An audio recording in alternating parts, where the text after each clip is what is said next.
let's look at this interesting configuration. Like this is part of a system attached to some other parts with ropes or chains or maybe rods. We don't know. We're just given this part taken out of the system. We're looking at all the forces applied to it. Now here is what I want us to do together. We want to replace the forces, like these forces. We have 1, 2, 3, 4 forces acting on this member by an equivalent resultant force and couple moment acting on point O right here. So we want to find we have a system of forces. We have one force here and one force here, and hopefully you noticed also this is a couple, two forces up in opposite direction, right? Perpendicular with respect to each other. We have a system of forces and a couple, not couples, just one couple in this case. And we want to find the equivalent system that, so let's put it this way, replace the forces acting on the member by an equivalent resultant force and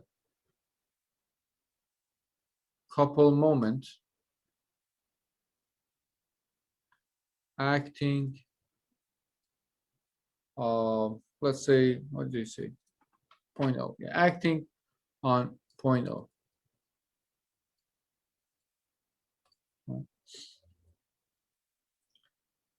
So let's see how can we do that.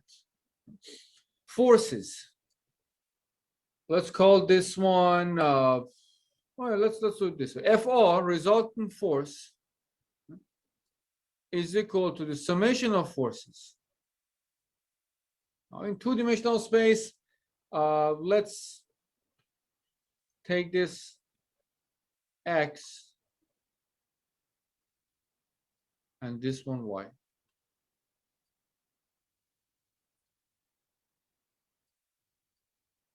So tell me, what are the components of FRX or FR in resultant force, whatever it is? This is what we were doing before, right? We said FRX is summation of all the components of X in components in X direction, and FRY is summation of all the components in Y direction. I wish I wrote this with black. That's what I'll continue that. Solution of follow my own color code. So what is FRX? What is FRY? Forget about whatever we said, just from what you know from before. What are the components of X for all the forces that you see? Just tell me, what are the components of X for each force? We have one force here, another there, another one there, another there. Now we have 4 forces there. So what are the components of X for these forces?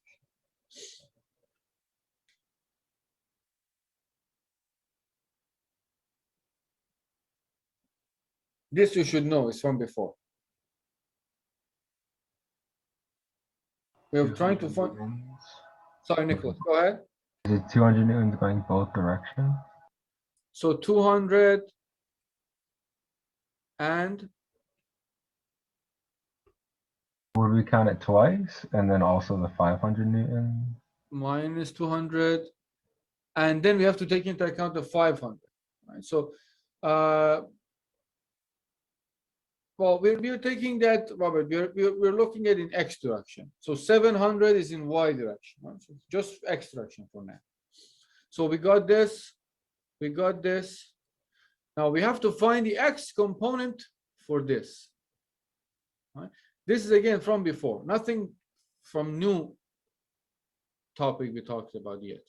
Right? So this is, we decompose this to X component and to Y component.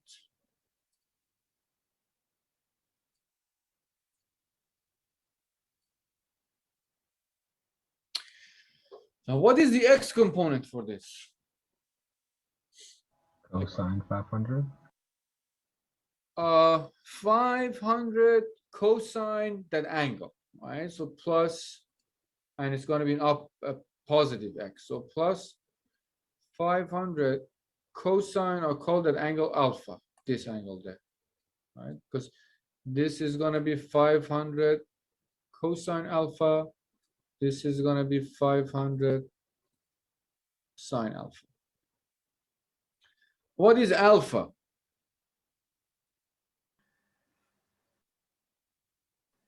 Would it be 36.87 degrees? Exactly. Well, the other one, 53.13. Right? This side would have been that, right? But I'm looking at the other side, so I have to subtract that from 90 degrees. So this alpha that I'm showing is 4 over 3. Right? This angle, this triangle, this is alpha, right? It's the same as this alpha. So tan inverse opposite over adjacent, 4 over 3. And if you do that, 4 over 3 tan inverse, it gives you 53.13 degrees. But if you're looking at it, you're right. If you're looking at the other side, if you're looking at this side, then would have been 36 something. So angle is given to us using the 3, 4, 5 triangle. We've seen that before. So this gives me, now you know everything you need to know here. Right? This becomes plus minus, so pretty much you get 500 cosine 53.13 degrees. Resultant force in y direction. So we have that 750 downward, so minus 750. And then the component of 500 along y-axis or vertical. So that would be plus, since it's upward, is plus 500 sine alpha. This gives you, I can actually give you the final answer for both. So the first one gives you 300 newtons, and the second one gives you I have to look, minus 350 approximately. So far we found the resultant force about 0.0. Doesn't matter which point technically, but about 0.0. Everything in x, everything in y. We just sum them up, positive, negative. So far, let me before I go further. So far, you have a force that is Fr is 300 I minus 350 J, if you want to look at it this way. Or better to say, you have this at point O. If this is point O, you have your F force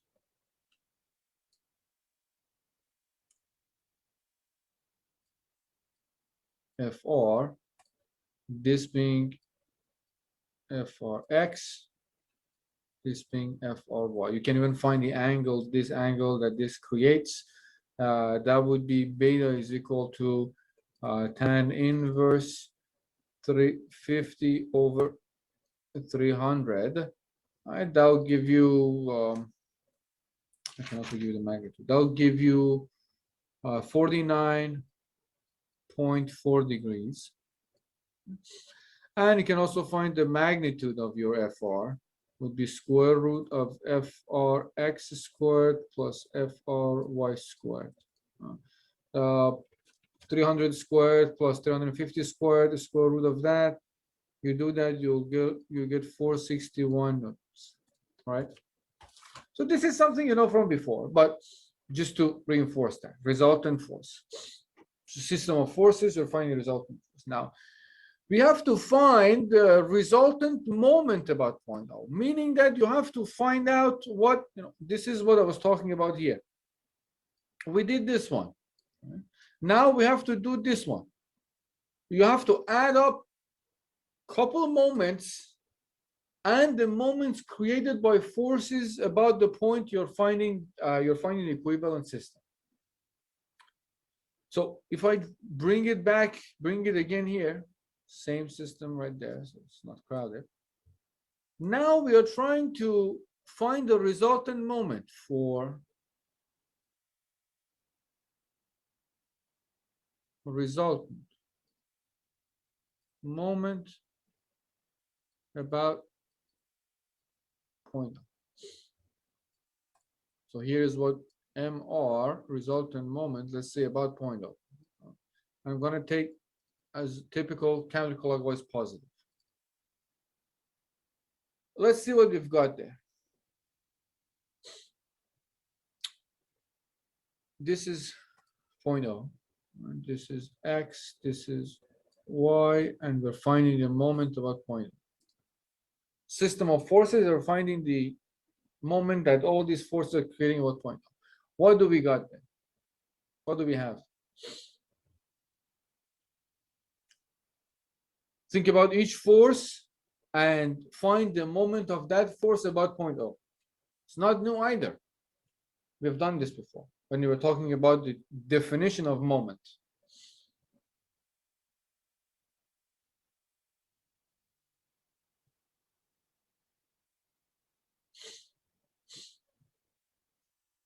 Come on, guys.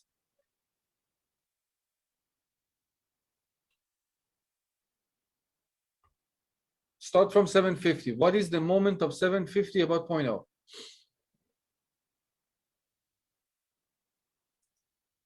$1.25 meters times 7 newtons. Times 750, right? And now, is it going to be positive or negative? 25 times 750. Negative. It's going to be negative, right? Exactly. Well, fingers make a fist. Right? Goes clockwise. So this is negative. What do we do with this 500? Before we go to that 500, let's look at this. How much is the moment of 200, this one, about point O? This force right there.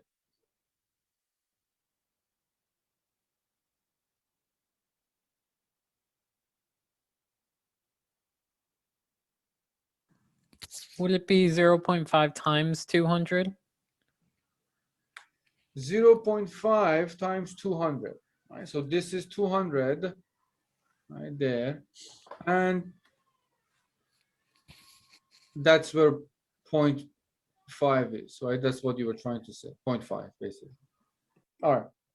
Yes. So that would be a moment of 200 creating about 0.0. Now, if you look down here, we have another one there, 200. Right? Now, what we can do, we can either find the moment of each about 0.0, right? Or you can just find a couple moments. Might make your life easier. So here's what I'm trying to say. You can either say 200 times 0.5, and that one would be positive, plus 200 times 0.5. This is for the green one, and this is for the magenta one. And that's plus. Or you could just say, I see a couple here. Like this is a couple. This is two parallel force right there. Opposite direction, same magnitude. The perpendicular distance is 1 meter. So the moment created by that is FD, force multiplied by the distance between them. So 200 times 1. Couple moments. You could just write this instead of this. You could just directly say 200 times 1. And remember the direction. 4 fingers, the palm of your hand towards the point between two forces. Make a fist, it's positive.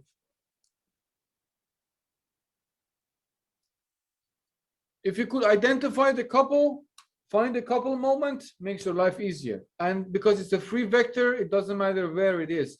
With around point O is the same as around a point here, the same as around a point here. Doesn't matter. It's a couple moment. So it depends.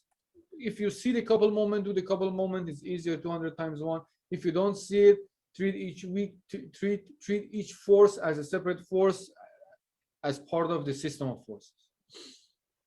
Hopefully it makes sense. Right? All right, let's get to interesting one. This 500. How do we do this 500? How do we find the moment of 500 about point O?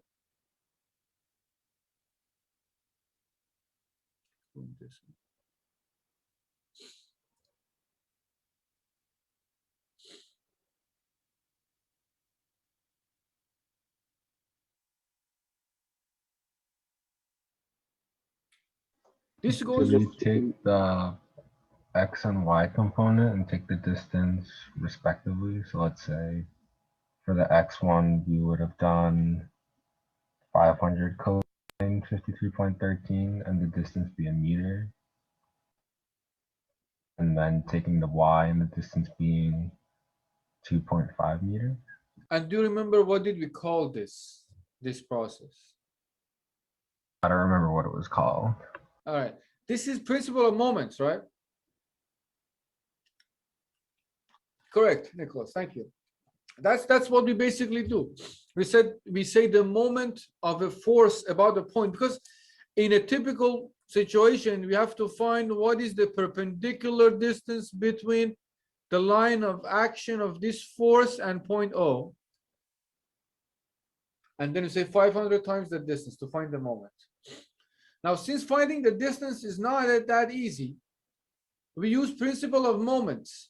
We said moment of a force about a point is equal to the moment of the components of that force about that point. Meaning that we're going to, as Nicholas said, we're going to decompose this into two vectors, x and y. So this would be 500 cosine alpha, this being alpha, 500 sine alpha. Now for each of them, we can find the moment because the information about the distance for each of them is available. Right? For the first one, let's say this one, what is the, forget about everything, what is the moment of this about point O?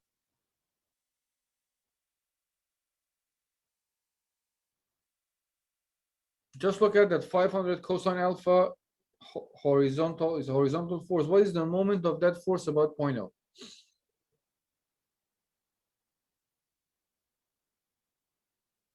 We're going to be very comfortable with moments at this point. So this is the line of action of this force. As a result, this would be the perpendicular distance. And that's 1 meter.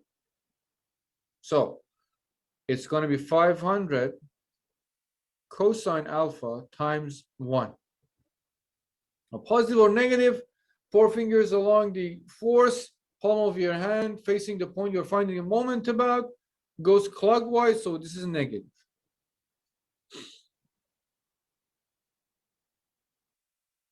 All right. Now, looking at this force, this one right there. Forget about everything else for now. This one. What is the moment that this force creates about point O?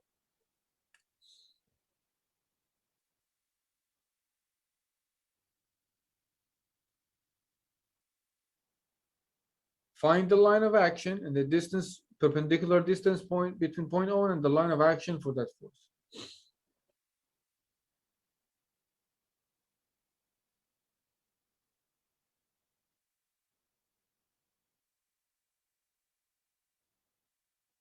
For 500 sine theta? All right, yes. Yes. It'd just be 500 sine 2 plus times 2.5. 2.5, exactly. Thank you, Nicholas. I was hoping someone else answers this question, aside from Nicholas. But all right. So this becomes 500 sine alpha, which is the force, multiplied by the distance, which is 1.25 plus 1.25 or 2.5. Now, is this positive or negative? Anyone who's not Nicholas? Positive. It's positive, exactly. There you go. So 4 fingers along the line of action, palm of your hand facing the point you're finding a moment about. Make your fist, 4 fingers, it's counterclockwise, so it's positive. There we go. So we took into account everything we had. So the result of this gives you resultant moment about 0.0, which is, if we do that math, you will get minus 37.5 Newton meter. Or you can think about that as 37.5, since we took counterclockwise as positive, we can think about it as clockwise, since it's negative. So you had a system of forces and a couple moment. What happened is that now you have one moment about 0.0 and one force. So what eventually you're having, or the final system, the equivalent system is, I'm going to bring this again here,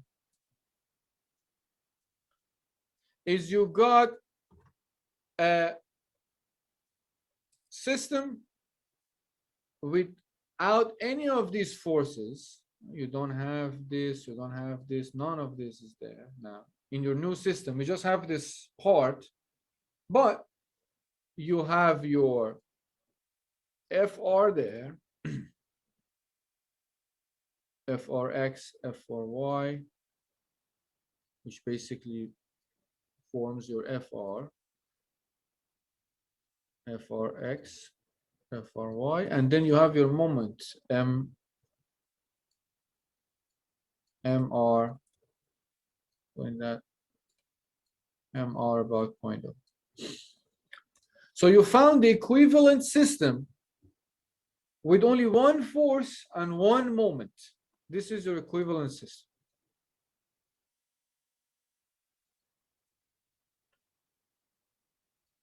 When you want to do further analysis later on, let's say inside mechanics or in dynamics, this is much easier to deal with because there's only one force and one moment, and it's the same system. Right? You followed all the rules. You found the resultant force and you found the moments created by all the forces about 0.0.